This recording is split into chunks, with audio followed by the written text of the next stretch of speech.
Bonjour, je suis Ronan, j'ai 40 ans.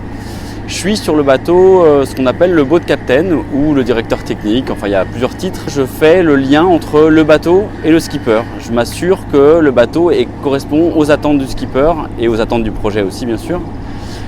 Donc pour ça, moi je suis ingénieur en hydraulique et mécanique, mais je pense qu'on peut venir de n'importe quel profil pour faire ce métier-là. Il faut juste avoir du bon sens, un peu d'expérience.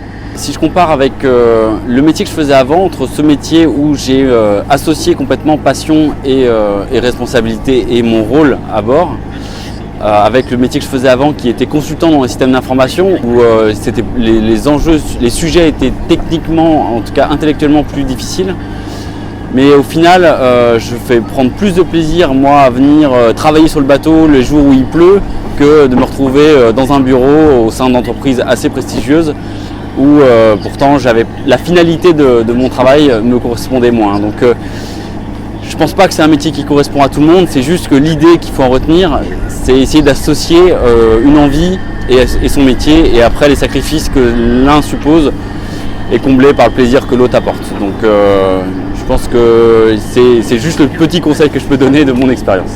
C'est sûr que d'avoir été skipper un jour va permettre de mieux comprendre et de mieux anticiper le besoin du skipper pour lequel on travaille et de mieux comprendre aussi le bateau sur lequel on travaille. Finalement, toutes les questions que je me suis posées moi sur ce projet-là, le projet de Tanguy, je me les étais déjà posées sur mon propre projet en Mini C50. Donc je pense que c'est ma meilleure expérience, plus que mes études d'ingénieur en hydraulique et mécanique. Ma meilleure expérience, c'était le Mini C50. Donc nous, on fonctionne avec une équipe de 3 personnes techniques. L'inconvénient de ce petit effectif, c'est évidemment qu'on est forcément limité dans nos objectifs. Par contre, l'avantage, c'est que du coup, forcément, on se connaît bien, ça crée vite une certaine forme de complicité. Ce qui m'a bien plu dans ce projet, c'est qu'on n'a pas dévié entre les objectifs qu'on s'est fixés au départ, qui étaient de dire on fait un projet où on va essayer de faire une belle histoire, mais qui est basée sur l'aventure et sur le fait de finir.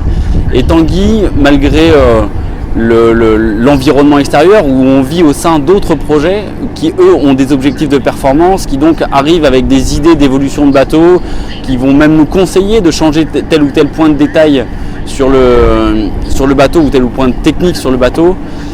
Globalement, entre Tanguy, entre Initiative et l'équipe technique, on n'a pas dévié sur l'idée que nous on est là pour raconter une histoire où Tanguy il doit essayer de faire son tour du monde en essayant de finir et en essayant de bien naviguer, mais pas en essayant de performer.